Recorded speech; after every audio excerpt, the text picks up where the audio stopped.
Assalamualaikum warahmatullahi wabarakatuh. Alhamdulillah rabbil alamin. Wassalatu wassalamu ala asyrafil anbiya wal mursalin sayyidina wa habibina wa maulana Muhammad. Allahumma sholli ala sayyidina Muhammad wa ashghil zalimin bizalimin wa akhrijna min bainil salimin wa ala alihi wa sahbihi ajma'in, amma ba'd. Alhamdulillah, bersyukur Allah Subhanahu wa taala atas nikmat-nikmatnya yang banyak sekali yang kita tidak bisa menghitungnya. Nikmat-nikmat tersebut kalau kita hitung, yang mana pohon-pohon yang ada di muka bumi ini jadi pena dan air laut jadi tinta, maka akan habislah hutan-hutan tersebut, pohon-pohon tersebut, dan akan kering air laut. Tapi nikmat Allah belum selesai dihitung. Sebagaimana ada seorang ahli ibadah beribadah selama 500 tahun. Ya, dia beribadah selama 100 tahun dan malaikat pun selalu ngomong, melapor.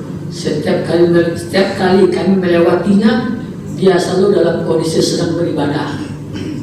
Suatu hari dikatakan, pada hari kiamat nanti dikatakan kepadanya, Allah SWT berfirman kepadanya, masuklah engkau ke dalam surgaku dengan rahmatku, dengan kasih sayangku.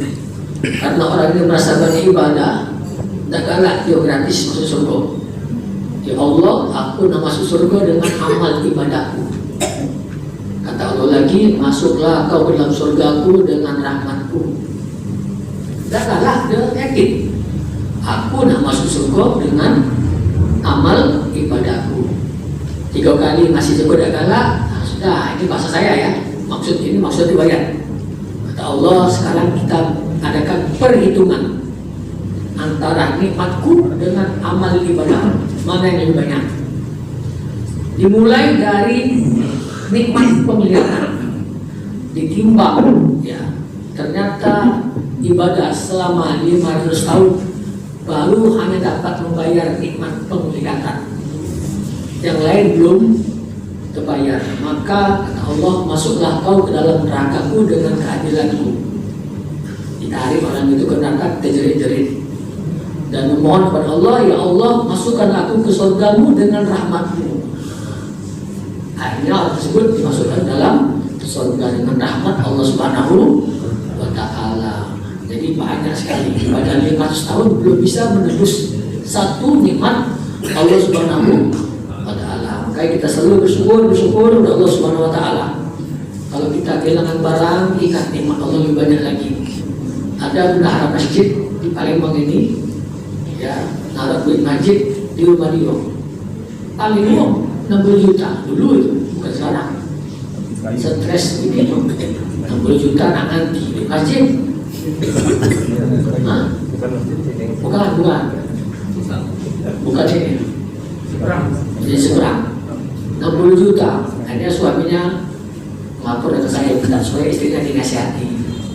Nah, saya ingatkan, kita lagi ke bumi ini tidak bawa barang. 60 juta itu masih sedikit dibandingkan dengan rezeki yang Allah berikan. Itulah kalau kita ingin membandingkan musibah dengan nikmat Allah Subhanahu wa ta'ala. Mudah-mudahan ibadah kita mulai dari kita balik sampai kita meninggal dunia diterima oleh Allah Subhanahu wa ta'ala. Bapak sekalian, judul pada pagi hari ini adalah gaduh-gaduh. Belum pernah kan apa judul gaduh-gaduh kan? Selama di mana judulnya gaduh-gaduh? Ini pun penutup Ramadan saya. Jadi gaduh-gaduh kita target. Yang pertama, pada pekan yang lalu ada ketinggalan siko materinya, ya, tentang zakat. Mari kita bahas tentang zakat. Zakat itu lebih afdol diberikan kepada keluarga. Itu belum saya sampaikan kemarin. Yang penerima, yang berhak menerima zakat diberikan kepada keluarga. Jadi kalau ada keluarga miskin, tetangga miskin, maka utamakanlah keluarga dulu. Di dalam Al-Quran Allah Subhanahu wa ta'ala mengatakan, a'udzubillahi minasyaitonir rajim, wa atizal qurba haqqahu wal miskin. Nah, miskin. Berilah kerabat haknya dan orang-orang miskin. Jadi kita mulai kebaikan itu mulai dari keluarga. Ya, saya pernah mendengar ceramah, tapi saya belum ketemu hadisnya sampai sekarang. Tapi saya dengar ceramah itu, masih ingat. Bapak itu sudah meninggal dunia. Beliau itu kalau ceramah serius, ajar ilmu. Ya. Kata beliau dalam ceramah itu, tidak diterima sedekah seseorang kalau tidak dimulai dari keluarganya. Kalau keluarganya telantar, artinya maksudnya keluarga ada keluarga miskin, ada orang miskin. Tapi kalau keluarga sudah ekonominya sudah artinya cukup terpenuhi kebutuhan, ada yang miskin kan, ya kita utamakan tetangga yang miskin. Maksud saya ini sama-sama level miskin, keluarga miskin, tetangga miskin, maka utamakan keluarga dulu, ya. Sebab kalau kita ngasih orang lain yang miskin, tetangga kita keluarga miskin, maka tidak diterima. Nah, zakat tersebut tidak sah, tidak boleh diberikan kepada keluarga. Ya, dicatat itu ya. 1 istri, 2 orang tua ke atas, orang tua ke atas, kakek kita, nenek itu kandung ini, ya kan? Ya kandung. Ketiga anak cucu ke bawah, kandung. Nah, cuma 3 itu lah yang tak boleh. Selain itu boleh. Pada dulur itu nggak dulur? Boleh. Pada suami? Boleh. Boleh. Kakak kecil catatan. Kakak kecil catatan. Mudah kayak belajar ini, ya. Kalau kakak kecil catatan boleh, itu baik. Ada orang nanya, Ustaz, ini batal tak uduk? Coba jenguk catatan, ada yang kunjung tadi. Orang kata, apa tidak batal? Nah, mana itu? Ya. Jadi suami boleh. Umpamanya, ya istri pegawai apa manajer Pertamina, suami Golkar. Umpama baik ya, umpama kata si istri ngomong dengan suami, Kak, yang ngejut nafkah keluarga ini kau, bukan aku. Itu kewajiban kau. Tabungan gaji aku ini khusus untuk aku dan keluarga gue. Tidak ada orang juga kakak. Kakak untuk kewajiban kakak. Tidak salah dia ngomong itu. Memang kewajiban itu menafkahi istri. Maksudnya. Jadi gitu baca itu ini kan, nah maksudnya itu butuh. Nah kata istri, Kak ini zakat dari aku.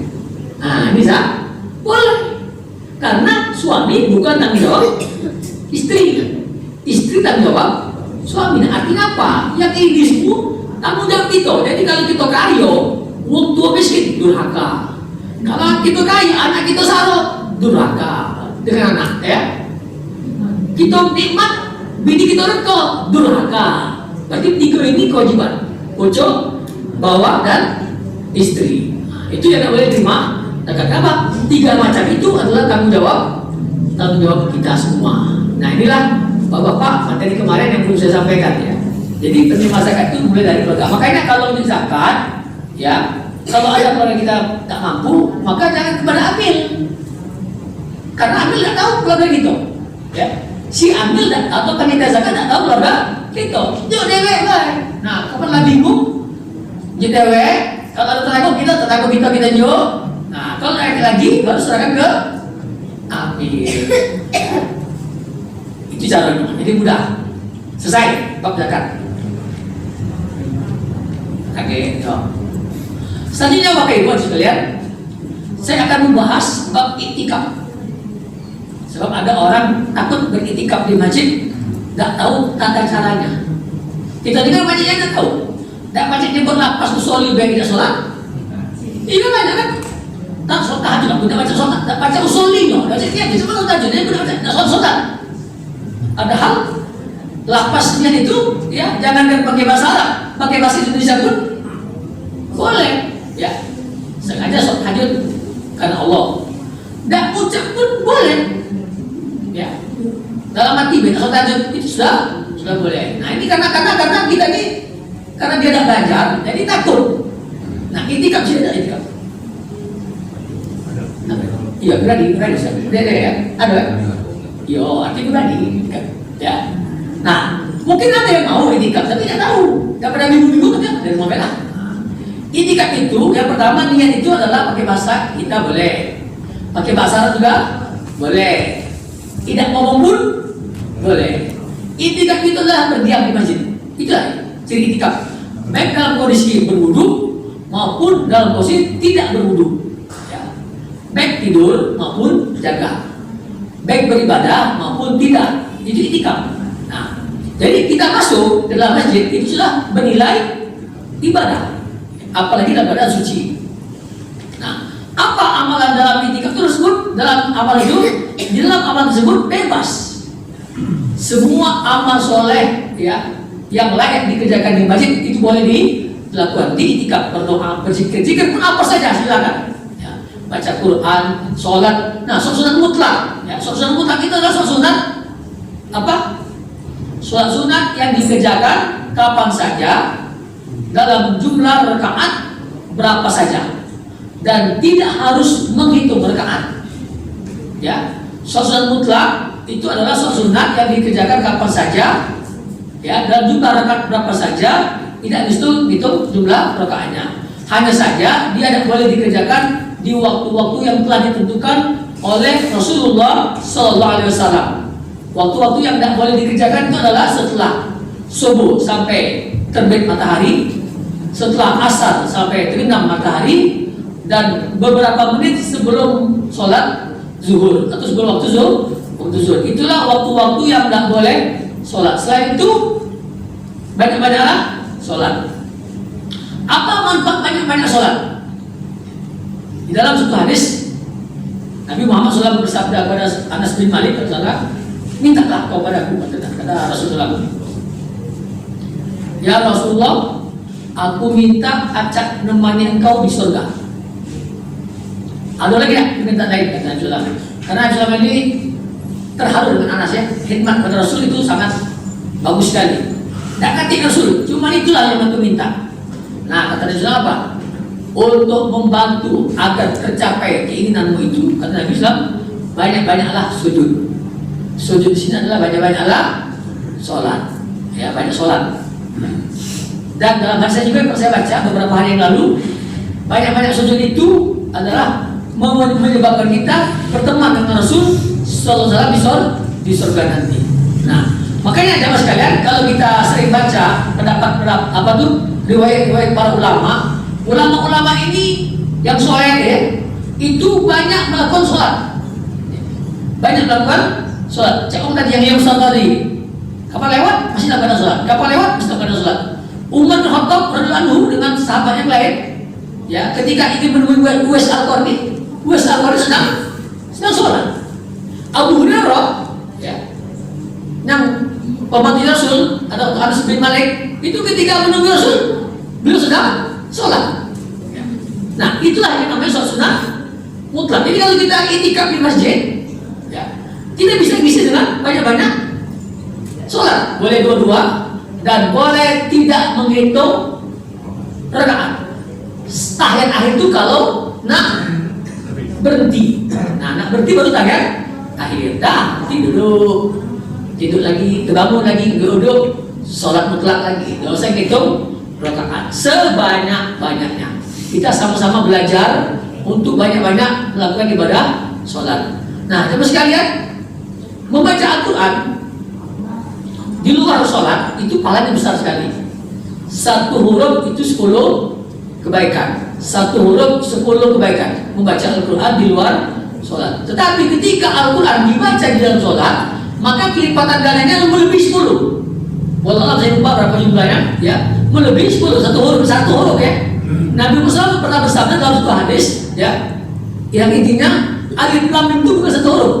Alif satu huruf, lam satu huruf, mim satu huruf. Jadi kalau kita baca alif lam mim, berarti kita baca 3 huruf. Nah, kita boleh ya mengkhatamkan Al-Quran di dalam sholat, ya, boleh mengkhatamkan Al-Quran dalam sholat. Enggak, baca Quran. Nah, kalau kita nak tahan tegak, kita boleh sambil duduk, walaupun kita sehat. Yang namanya sholat sunat itu boleh dikerjakan dalam keadaan duduk, walaupun sehat. Cuman pahala duduk, separuh pahala tegak. Tapi boleh juga kita kombinasi, separuh tegak, separuh duduk. Pokoknya kita nak menghafal Quran, ya, duduk dulu. Allahu Akbar, baca Fatihah. Selesai baca Fatihah, kita baca Quran untuk ini. Terus, kira kita nak selesai sholat, kita tegak, kita nyambung baca. Jadi bisa separuh tegak, separuh duduk. Nabi Muhammad SAW ketika beliau sakit, ya, beliau sholat tahajud dengan ayat yang panjang-panjang, tapi separuh tegak, separuh duduk. Ketika ayat tersebut yang dibaca tinggal berapa puluh atau berapa ratus ayat, beliau baru berdiri dan beliau rukuk dan seterusnya. Nah, ini ibadah yang kita kerjakan ketika iktikaf. Dan iktikaf ini bukan hanya di bulan Ramadan, ya, bukan hanya di bulan. Setiap kita masuk masjid iktikaf wilayahnya, ya. Setiap masuk masjid itu wilayahnya iktikaf. Jadi bukan hanya di bulan Ramadan dan bukan hanya di akhir bulan Ramadan. Bisa dari awal dan bisa di luar Ramadan. Nah, itulah Bapak-bapak tentang ibadah iktikaf. Nah, ini kan ada dua kan? Lagi tiga orang. Nah, kita jawab berbeda, ya. Tanya jawab, nanti akan saya jelaskan apa yang kira-kira menjadi keraguan kita selama kita beribadah di bulan Ramadan ini ataupun di luar Ramadan. Ya, ini karena ini apa? Oh, masalah fidyah. Ada yang bertanya kepada saya tentang fidyah. Fidyah ini kalau secara hukum ini adalah pendapat para ulama. Tidak ditemukan hadis Nabi Sallallahu Alaihi Wasallam Nabi mengatur fidyah, tidak ada. Ya, padahal di zaman Nabi Muhammad SAW itu sudah ada orang hamil, orang tua dan lain sebagainya. Fidyah ini berawal dari awal perintah puasa. Pada waktu turun perintah puasa, ya ayyuhallazina amanu kutiba alaikumusiyam, hai orang iman diwajibkan atas kalian berpuasa. Nah, ya. Kemudian karena ini baru pertama kali puasa, sahabat-sahabat ini yang gagah-gagah ini, sebagian mereka itu agak berat. Berat bukan berarti sakit, lesu.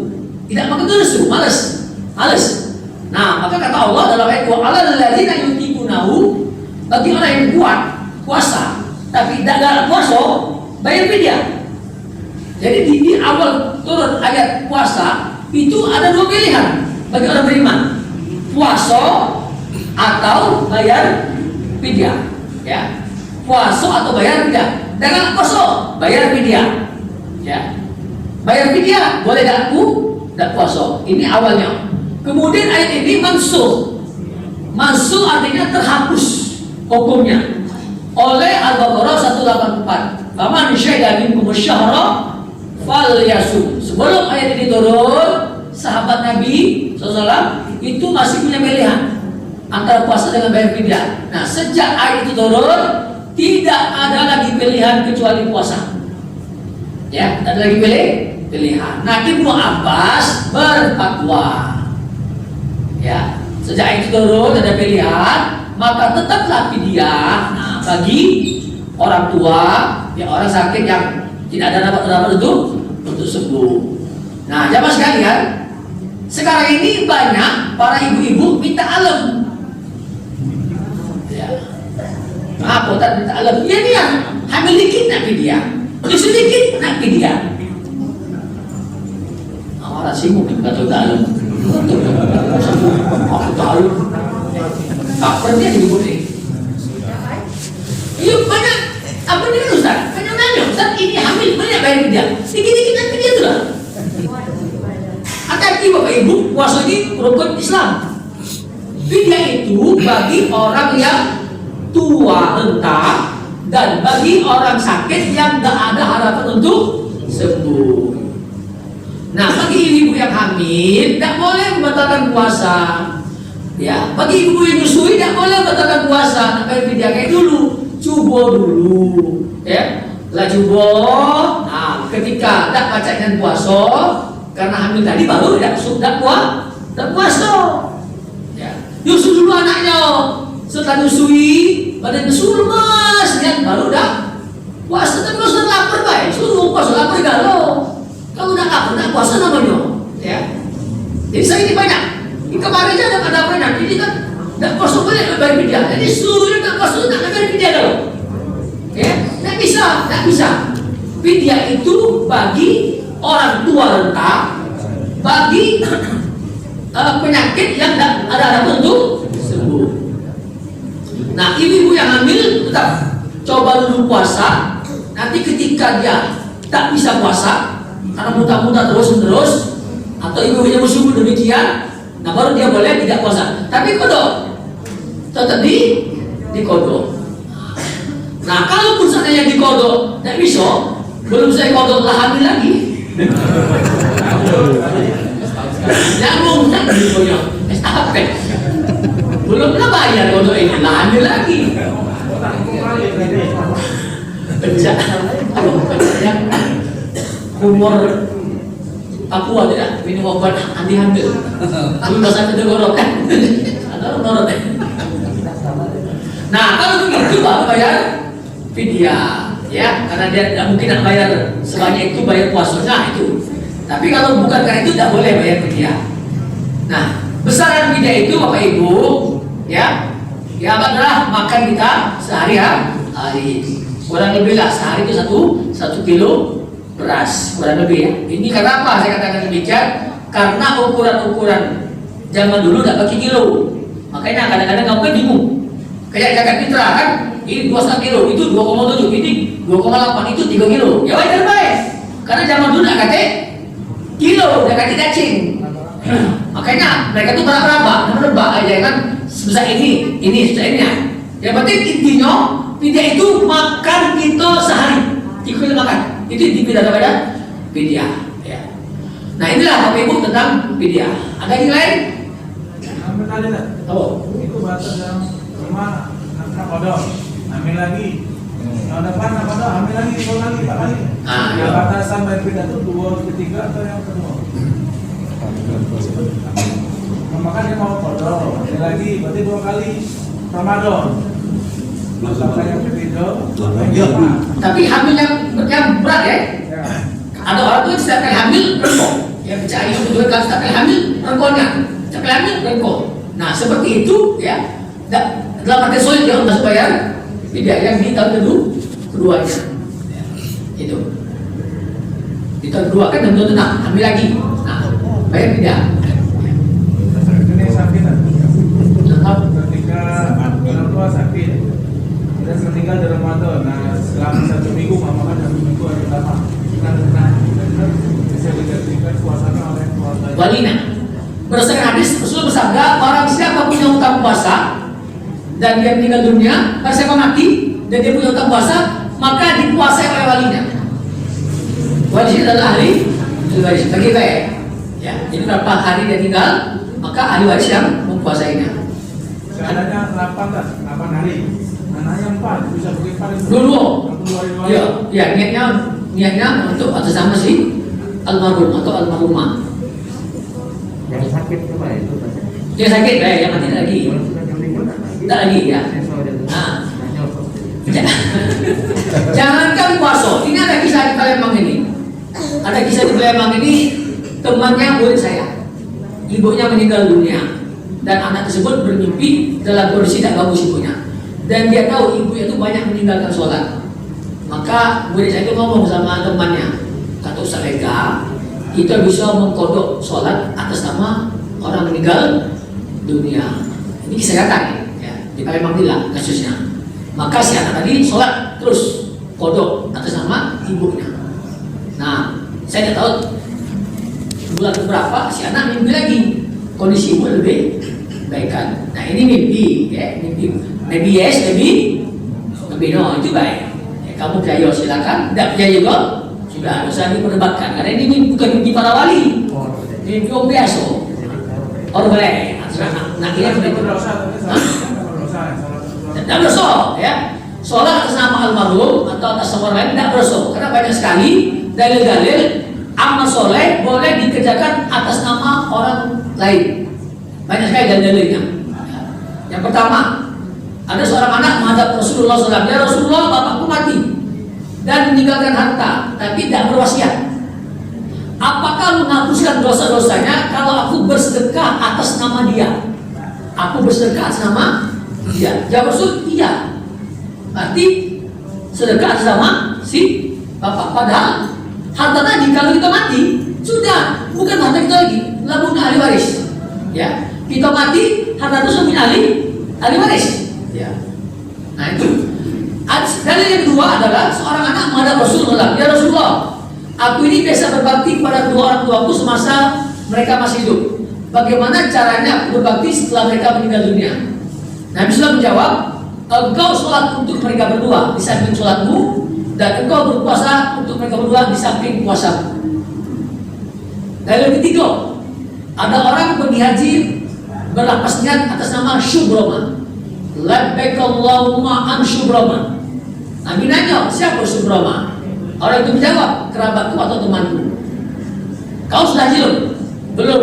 Hajikan dirimu, baru hajikan Syubroma. Jadi banyak dalil yang membolehkan beribadah atas nama almarhum atau almarhumah. Nah, maka dalam bahasa kita ngirim pahala. Nah, itu bahasa untuk mempermudah pemahaman. Ya kalau atas nama kan mungkin udah paham. Nah, ngirim paham ibadah hadiyatan wasilatan ila Allahumma ausil sawaba ma qara'na min surati yasin wa mahallal nama besar bahna hadiyatan wasilatan ila ruhi syi'a. Itu artinya kan atas nama. Jelas. Ada lagi lain? Mana lagi? Tadi kan sudah bicara dia. Nah, Bicara dia. Itu kan ada beberapa berbeda-beda. ya. Di pegangan kami, bagaimana menyikapi itu besaran dia. Nah, Bapak Ibu ada sekalian, ingat catat ya, semua ibadah yang berhubungan dengan harta, semua ibadah yang berhubungan dengan harta, ingat ya. Aku namanya kalau berhubungan dengan harta, yang ada adalah batas minimal. Ya, yang ada batas minimal, tidak ada batas maksimal. Semakin banyak semakin bagus. Contoh akikah. Akikah minimal 1 ekor kambing. Itu apa? 10 ekor lebih bagus. Korban juga demikian. Nabi Muhammad SAW itu pernah berkorban dengan 100 ekor kambing. Ya. Apa lagi umpamanya? Zakat juga. Zakat emas, zakat fitrah, zakat apa baik? Lebih bagus. Tapi tidak boleh di bawah minimal. Kalau di bawah minimal, yuk tidak sah. Nah, jadi kalau banyak para ulama apalagi berarti bisa mbek yang maksimal supaya lebih yakin. Makanya dalam Al-Quran ulama mengatakan, ya ayyuhallazina amanu ittaqullaha haqqa tuqatih. Hai orang yang beriman, bertakwalah kamu pada Allah dengan sebenar-benar takwa. Dia kiaskan begini umpamanya. Kita jualan, beli sekilo, kita jual sekilo itu takwa. Kita timbang sekilo itu takwa. Kita kalau lebih dari itu haqqa tuqatih. Ya, haqqa tuqatih. Zakat umpamanya 2,5 kilo, kita tambah 2,8, 2,7 atau 3 kilo, itu baru hak toko ini. Yang 2,5 kilo itu takwa saja. Lebih dari itu hak toko. Jadi dia itu kalau banyak para ulama ambil aja kan, jangan terlalu rendah dan jangan terlalu tinggi, dan ambil aja kita yang di atas itu. Ada yang mungkin 6, sekian gram, ada yang bisa tadi sekilo baik, habis aman. Tidak bayar lagi gitu, bayarnya. Gitu. Yang penting lebih banyak lebih bagus. Itu. Nah, yang kedua, rukun kedua tentang ibadah yang berhubungan dengan harta. Ibadah yang berhubungan dengan harta tidak wajib harta tersebut dari si pelaku. Umpamanya pergi haji, ya, tidak mesti duit haji itu dari yang pergi, boleh dari orang lain. Berkorban, tidak mesti harus dari yang duit dari berkorban. Nanti dia juga Cina bisa. Ini punya kambing atau Cina, bukan bangga. Itu kabar, nanti nama kita yang nama dia, ya, nama kita sah. Jadi banyak uang ngomong. Akikah itu kan kewajiban hukum gitu, bukan kewajiban kita. Janganlah kita mengakikahkan diri sendiri. Kita mengakikahkan diri sendiri itu dalam rangka membantu kedua orang tua kita. Ya, berkorban juga. Kan wajib atau uang yang korban tidak. Kita berkorban atas nama orang tua kita, berarti kita membantu orang tua kita. Jadi ingat, semua harta, semua ibadah yang berhubungan dengan harta tidak mesti harta tersebut dari yang berkorban atau yang pelakunya, tidak mesti yang pelakunya. Wajib zakat fitrah. Kamu semacam ini komputer kalau boleh aku komputer kamu semacam ini. Ya. Baik, tiba-tiba naik kita sama ini boleh. Ya. Tidak mesti dari duit yang pelakunya. Itu rumus ibadah yang berhubungan dengan harta. Ada batas minimal, tidak ada batas maksimal, dan harta tersebut tidak harus dari si pelaku. Nah, tadi Ustaz, ya, waktu yang tepat yang bagus untuk khatam Al-Quran itu waktunya, atau waktu yang bagus untuk menghatamkan Al-Quran. menghatam Al-Quran itu tidak ada waktu yang bagus. Tapi yang jelas baca Al-Quran itu yang abdulnya di malam hari. Ya, makanya kalau kita baca dalam surat ini ya, Faqra'u ma tayassara Al-Quran. Surat malam ada dalam hadis Al-Quran ini memberi syafaat kepada si pembacanya. Nah, nanti si puasa ngomong, ya Allah, orang ini ku cegah syahwatnya di siang hari. Nah, Al-Quran juga apa nanti? Orang ini ya, karena di malam hari dia ku cegah tidurnya di malam hari. Bagusnya di malam hari, bagusnya. Nah, menghotam itu tidak ada kata-kata harus bagus ini. Ulama-ulama dulu kalau mereka ingin menghotam Al-Quran, dia kumpulkan keluarganya supaya dengar. Makanya kita tinggalkan dikit, umpamanya 10 ayat lagi, jadi 10 surat, kumpulkan keluarga, kita baca, ya, kalau kita dengar. Begitu khotam, kita berdoa dan diamin oleh keluarga kita. Boleh malam, boleh siang. Tapi yang bagus kalau untuk baca Quran di malam, berdasarkan dalil-dalilnya. Tapi di siang hari pun boleh. Ya, jelas. Ada lagi? Ada Ustaz. Ya. Berikut.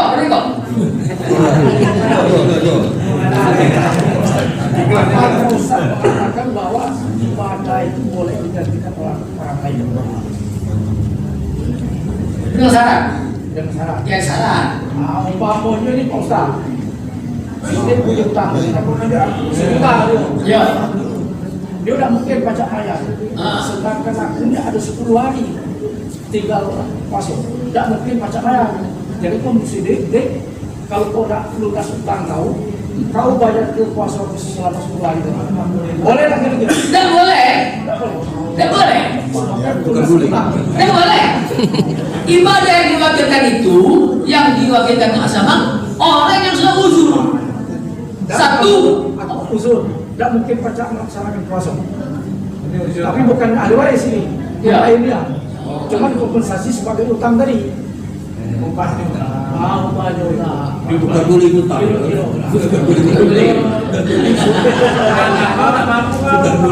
jadi ibadah yang boleh atas nama itu, ya yang wajib itu, satu orang tua renta, nomor 2 orang sakit kan tidak ada untuk sembuh, itu boleh atas namanya.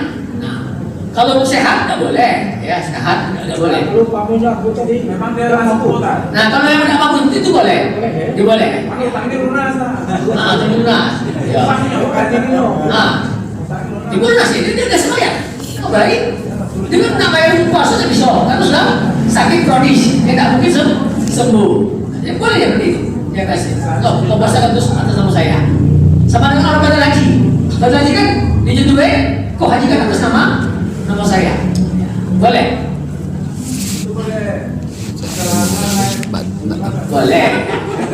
Boleh nego. Ada lagi? ada lagi masa tambahan dikit.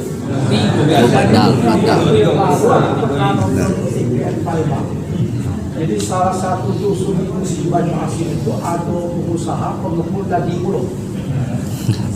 Jadi dia ekspor ke Singapura, ke Hong Kong itu seton sebulan. Daging bulu tadi dibuat di dendeng. Setelah di dendeng baru dikirim. Nah kira-kira pengusaha pengepul daging bulu Islam kan boleh nggak diusahakan? Padahal bulu itu kan haram dimakan.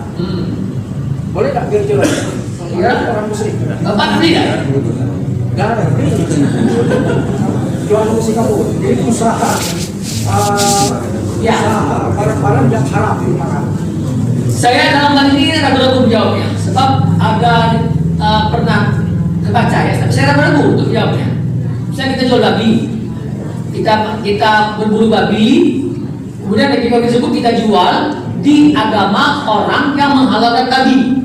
Ya, banyak agama Hindu Buddha kita jual. Nah ini ya saya karena buat sudah lama saya baca ini. Katanya kalau misalnya dibolehkan seperti itu. Kalau agama dia membolehkan. Tapi saya ragu-ragu menjawabnya. Ya, tapi lebih baik Bapak Ustaz sisi. Gawi lembeh. Jual es bungkus. Saya ragu jawabnya. Saya ragu. Ya, ragu jawabnya. Adalah kita nanya. Iya. Kenapa nanya? Ayo, nanya. Di Idul Adha dari satu tempat itu orang mampu katakanlah Ya. jumlah hewan kurban itu banyak. Kemudian hasil kurban itu tidak langsung dibagikan, tapi diolah khusus dimasukkan dalam sana dan dibagikan ke warga kota. Tapi setelah habis masa apa namanya 3 hari tasrik. Nah, ini ada yang Iki baru daging korban dibuat sarden. Bukan sarden apa? Yang kali-kali itu kornet. Nah, dibuat kornet. Ya, daging korban dibuat kornet karena si orang yang mampu kaya semua. Boleh kan? Ya, jawabannya tidak boleh. Ya. Daging tersebut ya, disembelih di hari raya korban, kemudian dibagikan. Nah, bagi itu bisa keluar atau kirim duit ke keluar itu. Nah, tolong sembelih di sana, sapinya di sini. Tolong sembelih di itu. Sebab korban itu adalah makanan yang dimakan di hari kurban. Ya. Di hari kurban, kecuali kalau berbeda. Sama dengan zakat fitrah. Zakat fitrah adalah makanan yang dimakan di hari raya fitrah, bukan kakek setelah habis fitrah kita baru video. Tidak bisa, itu harus diberikan di hari itu. Jadi kalau dalam masalah seperti ini sebaiknya yang panitia korban tadi kalau mengelah kayu kan lolong sana, ya sudah kirim duit baik, kirim duit ke daerah yang miskin-miskin, suruh dia atau kita kirim apa sapi hidup, ya menyebar nanti di sana disembelih oleh masyarakat tersebut. Jangan jadikan kornet. Ya, tidak ada beda dengan daging biasa. Tak boleh. Ya. Ya, saya juga di Arsobi. Ya. Masalah sholat tasbih, apa hadisnya atau ada? Sholat tasbih. Sholat tasbih ini adalah perintah Rasulullah kepada pamannya Abbas. Ya, kata Rasulullah, sholat tasbih ini menghapuskan 10 macam dosa. Sholat tasbih itu menghapuskan 10 macam dosa. Dosa kecil, dosa besar, dosa awal, dosa akhir, dosa terang-terangan, dosa sembunyi-sembunyi, dosa sengaja, dosa tidak sengaja, dosa lupa, ada 10 ya, 10 macam dosa. Nah, itu kata Nabi SAW, kerjakan setiap hari, ya kurang lebih. Kalau udah baca sebulan, seminggu sekali, kalau baca sebulan sekali, setahun sekali, atau minimal seumur hidup sekali. Nah, dalam hal menilai hadis ini ulama berbeda pendapat. Banyak ulama mengatakan hadisnya dhaif, dan banyak juga mengatakan hadisnya sahih. Nah, ya, itu ulama. Sama dengan kunut subuh. Ada ulama mengatakan sunnah, ada yang mengatakan bid'ah. Nah, kalau seperti ini maka otomatis ya sholat tasbih tidak salah. Sama dengan kunut subuh tadi. Ada yang mengatakan sunnah, Imam Syafi'i, ada yang mengatakan bid'ah. Artinya orang yang berkunut subuh pasti dilarang. Apa? Karena ini ada sunni dilarang. Apa ulama berbeda pendapat. Jadi kalau ulama berbeda pendapat, bapak ibu, kenapa kita ambil yang mana yang kita inginkan? Atau kunut subuh, tidak kunut subuh, boleh. Tapi itu kan sholat tasbih tadi. Jadi sholat tasbih itu menghapuskan 10 macam dosa. Jadi ada ulama mengatakan sahih dan ada mengatakan dhaif. Boleh dibedakan. Nah, waktunya kapan saja asal bukan waktu larangan. Itu. Ada lagi lain? Ibu, Ibu? masalah media, Haji tadi kaki tak azam tadi. masalah tadi, Oh, iya. masalah nikah. Apa? Nikah jadi ada nazar kan, laki kan bagaimana kan? Kalau nazar kan aja nih. Jadi nazar ini kan satu ekor kambing kalau laki-laki kan saya niatkan sapi. Boleh dah. Jadi kalau nazar boleh makan. Tidak yang sakit. Akikatnya sakit. Ya boleh. Jadi kalau kita nazar, kalau punya anak aku nak akikah, ya, dengan seekor sapi. Boleh. Tapi bapak-bapak ibu, bernazar ini kalau bisa mulailah dari yang ringan. Nanti ketika bernazar, yang kita kerjakan kita lebihkan itu boleh. Sebab apa? Dikhawatirkan ketika terkabul kita butuh. Ya namanya ekonomi kan. Ya Allah, kalau punya anak-anak aku nak bernazar nyembelih seekor sapi. Lagi ayo. Rupanya punya anak-anak 10 tahun kemudian. Lagi bangkrut. Nah, kalian butuh. Nah, makanya bisa dong. Makanya kalau bernazar jangan menunjukkan diri. Aku nak puasa 3 hari berturut-turut. Cukup aku berniat puasa 3 hari titik. Jangan ada kata-kata berturut-turut. Jangan aku nak puasa 5 hari. Jangan nak puasa baik. Ya. Jangan ikat dengan yang lain supaya kita tak berat untuk melakukannya. Jadi bapak-bapak ibu ingat kalau bernazar yang kira-kira tidak mempersulit diri kita. Jadi nak 3 hari puasa 3 hari baik. Jangan sebut berturut-turut. Nah, boleh dia bernazar dengan seekor sapi. Makanya saya katakan tadi, yang semua ibadah berhubungan dengan harta yang ada batas minimal, tidak ada batas maksimal. Itu. Nah, boleh tak makan? Saya mendengar beberapa pendapat, ya ustaz-ustaz. Mereka mengatakan bahwasanya nazar itu korbannya atau ikannya tidak boleh dimakan. Tapi sampai sekarang saya belum bertemu dalil. Tapi untuk sementara waktu kita pakai itu dulu kan. Ya, saya belum bertemu dalil yang mengatakan nazar akikah, nazar kurban itu tidak boleh dimakan menurut ustaz itu. Nah, tapi saya sebenarnya belum bertemu dalilnya. Nah, maka untuk sementara waktu kita pakai dalil dulu sampai kita ketemu dengan dalilnya. Ada beberapa ulama yang mengatakan boleh. Kalau misalkan puasa ada Boleh, iya, yang bernazar. Ada lagi lain? Ya, belum. infak nasional apa bedanya apa? Oh, infak dengan sedekah. Apa beda infak dengan sedekah? Yang pertama, sedekah itu lebih umum maknanya, lebih luas. Baca kalau apa itu sedekah?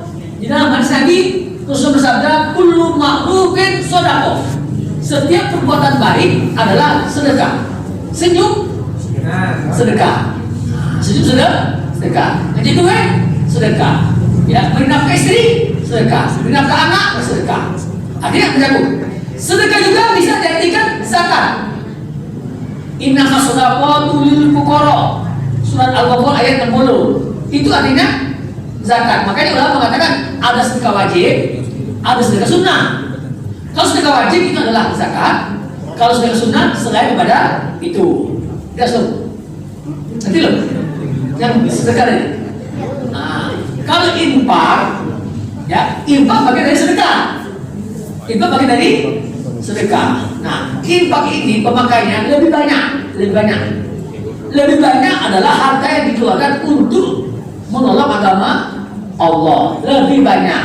Walaupun kata infak juga bisa berarti nafkah keluarga. Ya, menafkahkan keluarga, nafkah itu kata infak juga. Ya, jadi infak itu secara umum dipakai, lebih banyak dipakai mengeluarkan harta untuk menolong agama Allah. Ya, secara umum. Walaupun dalam pemakaian sehari-hari juga ada kata infak untuk memberi nafkah keluarga. Jelas. Tapi infak juga bisa, zakat juga bisa. Ya, infak juga bisa artinya zakat. Ya ayyuhallazina amanu anfiqu mimma razaqnakum, ya. Wa mimma akhrajnakum minal ardh. Hai orang yang beriman, keluarkanlah infak kamu dari rezeki yang kami berikan dan dari tanaman yang kami tumbuhkan. Nah, itu maknanya zakat. Jadi infak sendiri juga bisa berarti zakat. Infak juga bisa berarti sedekah. Tapi secara umum infak adalah harta yang dikeluarkan untuk betul atau untuk menolong agama. Itu. Jadi sama baik. Ya, selalu sama baik. Relatifis. Dan cuma memakai sehari-hari. Lagi. Habis? Nah, iya, ini kan betul ini.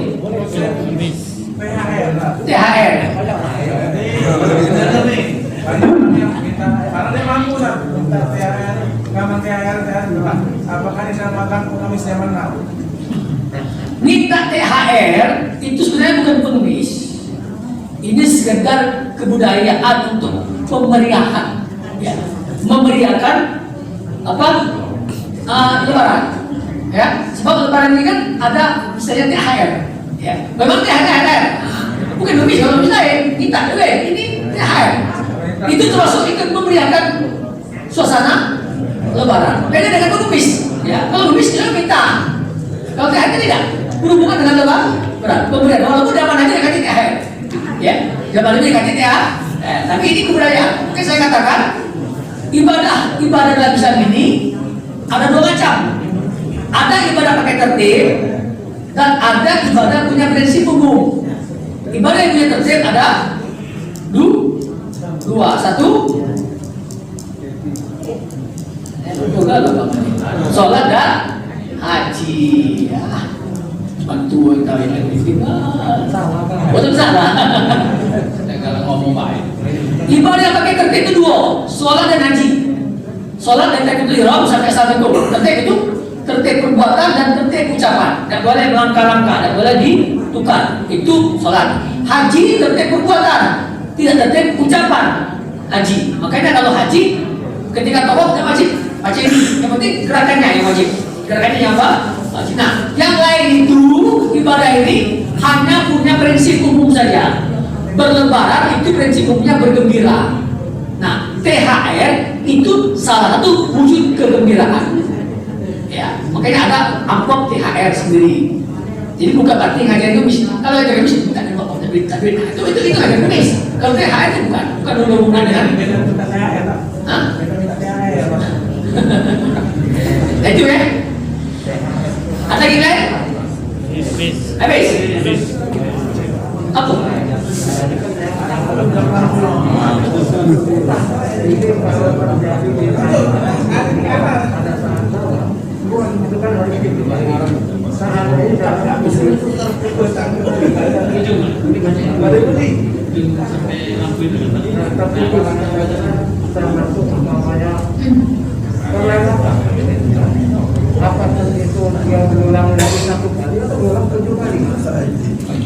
Kalau kita tawaf, nah tawaf, ini besar, ini asal soal kita soal, terus ini satu, dua, nah ketiga kentut mulai ini, baru lagi, mulai sini, yang ketiga, mulai gini, nah, nah terakhir yang ketujuh.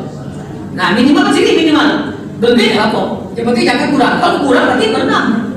Ya. Nah ketujuh ini terakhir. Allahu Akbar, lebih apa? Jangan tertipu. Kurang. Sering terjadi Pak. Kan kita baris.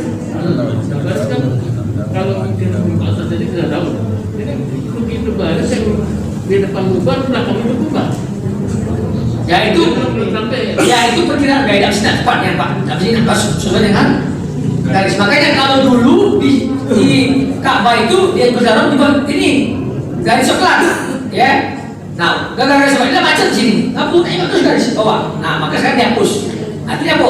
Wilayah Hajar Aswad kiri kanan ini sudah cukup, sudah dibolehkan. Ya, wilayah. Tidak harus pas sini. Tapi repot lagi tak pas sini. Nah, bawa besar dulu lagi dia dulu. Umpamanya baru 5 kali Betul. ada selama Hijir Ismail umpamanya boleh masuk, bisa masuk. Terus Udah itu putaran baru kalau kita tawaf masuk izin Ismail, berarti dia masuk Ka'bah. Nah kita keluar lagi dari sini, ya? Iya sini. Nah tapi kalau kita keluar ke sini, udah singkong. Ya? artinya boleh nyambung lagi. Boleh. Makan tempe boleh. Kita tawaf, tapi mau ada soal tempe sini. Makan soal tempe. Nyambung lagi, boleh. Nah, tapi kita melaksanakan silaturahmi. Nah, ada boleh. Aku nanya penyimpang. Misalnya kalau ada nah, boleh. Ya, jadi boleh. sudah kita aja sekian lagi baru dia siap lagi. Penting batasnya itu yang di batas. Habis. Nah, terakhir ini baru ceramah penutup untuk Ramadan ini. Untuk Ramadan ini. Jadi Bapak Ibu sekalian, dalam Islam ini ya, iman itu ada iman masuk ke dalam hati, ada iman di mulut. Ada iman di mulut. Sebagaimana dalam surat Al-Hujurat ayat 13 dan 14, orang Badui berkata, qalatil a'rabu amanna, qul lam tu'minu walakin qulu aslamna. Walamma yadkhulul imanu fi qulubikum. Berkatalah orang-orang Badui, kami telah beriman. Jawab Allah, katakan, belum, kau belum beriman. Kau baru Islam. Ngapa? Karena iman belum masuk ke dalam hatimu. Karena iman belum masuk ke dalam hatimu. Jadi masih di mulut, belum masuk ke dalam. Tapi kata Allah dalam ujung ayat, wa in tuti'ullaha wa rasulahu la yalikum min a'malikum syai'a. Kalau kamu tetap taat dengan Allah tidak kurangi pahala kamu. Orang yang imannya belum masuk dalam hati, kalau dia tetap taat kepada Allah akan balas dengan kebaikan tanpa mengurangi pahala. Ya, intinya beribadah ini syaratnya Islam, bukan iman di dalam hati. Apa bedanya iman dengan di hati dengan iman di mulut? Iman di hati itu adalah orang yang merasa senang kalau bisa beramal soleh. Jadi kalau kita habis Ramadan ini senang beramal soleh, mudah-mudahan iman lah mulai nak masuk. Iman mulai nak masuk. Tapi kalau itu masih berat, ke masjid masih berat, baca Quran masih berat, ini berat, berarti iman kita baru di mulut. Nah, cak belum. Solusinya paksa. Dipaksa. Sebab apa kata Allah? Kalau kamu tetap taat, ya, artinya dalam kondisi berat, tak kalah ke masjid, tak kalah baca Quran, tak kalah sedekah, tapi kita paksa tetap ke masjid, kita paksa tetap baca Quran, kita paksa tetap bersedekah, maka tetap berpahala. Tak mengurangi pahala. Nanti kalau dipaksa terus, lama-lama iman akan masuk ke dalam hati. Makanya dalam hadis, kalau kalian baca Al-Quran, menangislah. Dan kalau tidak bisa menangis, pura-pura menangis. Ya pura-pura nangis. Tapi itu pun dengan Ramadan. Ini kan anak habis. Dalam hati senang, dalam hati senang. Tapi ingat hadis Nabi. Sedih dengan apa? Ramadan. Nah, pura-pura sedih. Ya Allah, dengan lagi Ramadan habis. Ya Allah, sedih aku. Betul-betul lagi keluarga ya Allah.